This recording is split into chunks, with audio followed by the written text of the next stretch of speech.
Every year, I make a video listing 10 reasons why you should or should not buy the newest WWE 2K video game. I've been typically excited about each year up until 2K20. I had a strong feeling that that game was going to be ass, and boy was I right. It was the biggest letdown in the history of WWE games. You can say that it was even worse than 2K15. That game's engine was so slow and it pretty much ruined the fun of that game, but at least it was a functioning video game. 2K20 wasn't even playable, and I said that in my video. When I originally uploaded it, some people disagreed and I got a couple thousand dislikes, but I was right. 2K just did not have enough time to create a new engine from scratch. Thankfully, they took a year off and 2K22 looks promising. I haven't been this hyped in a long time, and I got a good feeling about this one. Therefore, today I'm going to list 10 reasons why you should buy WWE 2K22. Number 10, the graphics. In my personal experience of gaming, I never really cared about graphics too much. They never made or broke a game for me. However, you can't talk about 2K22 without mentioning the stunning graphics. Most of the models in the game look so good, it is unbelievable. I'm literally excited to play as pretty much everyone on the roster just so I can see how they look. For example, The Rock looked incredible. Sheamus looked great. Roman Reigns has a fantastic model. Sasha Banks also looks really good. In fact, most of the women models in the game have gotten a huge upgrade except for maybe Charlotte's. The hair physics also hit different. The lighting makes a big difference as well. For the first time ever, the graphics may have extremely hyped me up over a video game. Number 9, the entrances. Another thing that I never really cared about in the past WWE video games were the entrances. I would just skip them and turn them off because I just wanted to get into matches faster. It's a little different this time around. 2K has made efforts to make the entrances better by adding brand new camera angles, and I will say that that makes the biggest difference. The entrances of the past games were very generic, and that is another reason why I didn't really care about the presentation of those entrances. With the new angles, I'm eager to see everyone's entrance similar to their models. These little differences add up to an overall pleasant experience from what I'm seeing. I feel like the new entrances will make for a better experience, and I feel like I can see myself watching them before the matches, which is something, like I said, I never do. Number 8, dodging moves. The 2K team decided to make drastic changes to the controls for this game because of the new gameplay engine that I'll discuss later on in the video. One of the coolest additions is that you are able to now dodge moves. You can still do the old-fashioned reversals, that is still in the game, but there's also another way to avoid a strike, and that is dodging. This is a great feature because it's going to make some matches much more interesting.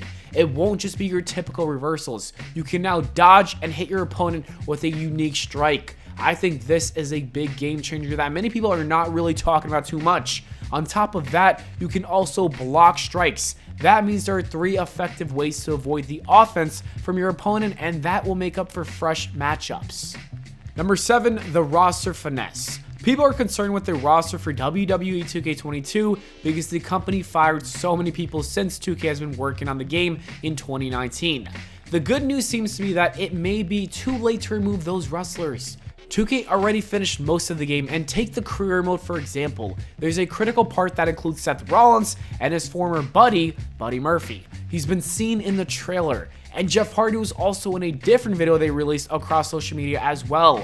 I believe that most of the wrestlers that were released will still be in the video game due to time constraints. That is a nice finesse because we don't have to download all these other guys. I'm not sure who will make it and who won't, but hopefully top guys like The Fiend and Jeff Hardy will be in the game. Maybe 2K will just exclude them from the promo work and the roster reveal. Number 6, Mysterio Showcase. 2K Showcase mode isn't something that's going to make people buy WWE 2K22. It's really not. However, it's a nice addition to the game, especially for younger fans who didn't really witness some of these matches while they were happening. Choosing Rey Mysterio as the main focus of the mode was a good idea. He's one of the most beloved wrestlers in WWE history, and it's going to be fun to see his career unfold with him narrating it. What makes this even better is that we're going to have so many classic attires and arenas because of his showcase, most of which come from the Ruthless Aggression era, and that is my era, and that is going to be a fun throwback for me. The Raw arena from the Eddie Tribute show looks so incredible as well. I just want to throw that out there. Number 5, My Faction. For the first time ever, 2K has added a brand new game mode into the WWE game series. It's going to be named My Faction, and it seems like it's going to be very similar to My Team from their NBA series. I absolutely love playing My Team. It's essentially going to be opening packs and randomly getting wrestlers to form your own faction. 2K has not really talked about it too much yet, but it seems interesting if they're going to be anything similar to the NBA version. I think this will add a lot of longevity to the game. Number 4, My Rise. 2K is rebranding the My Career mode, and it is now called My Rise.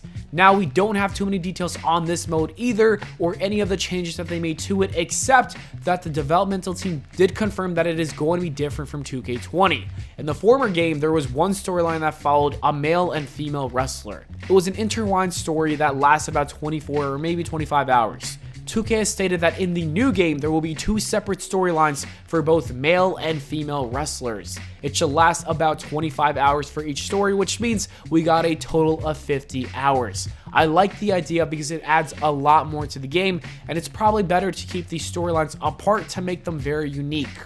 Number 3, GM mode. We've all been asking for it to return for a decade now, and 2K has finally listened. GM mode is finally making a return to the WWE video games. Like I said, it only took 10 years, but it is finally back. It's going to have everything from the draft to booking the show to paying for promos and matches and receiving ratings for the shows.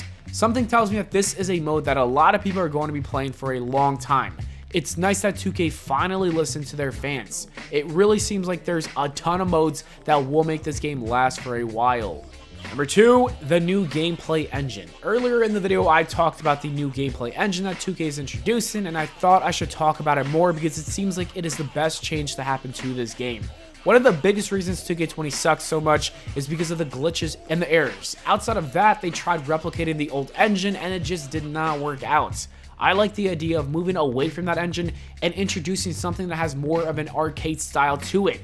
It looks more fluid, quick, and has a fighting game feel to it, and I think a lot of people are going to enjoy this compared to the simulation we used to get from the past. I really do, and it's got me very excited. And number 1, cross-platform community creations. The last reason you should buy WWE 2K22 is that they have confirmed that there will be cross-platform community creations. I cannot believe that they've finally done it. Users can now upload all their creations to every platform, and anybody from a different platform can download it. That is epic, and it is seriously one of the best additions to the game. This is going to lead to the best cause we've ever seen in the history of the WWE 2K series. I am so excited. Anyways, that is it for the video, guys. Thanks so much for watching. I hope y'all enjoyed, and if you did, make sure to leave a like and subscribe for more. I'll see you all in the next video.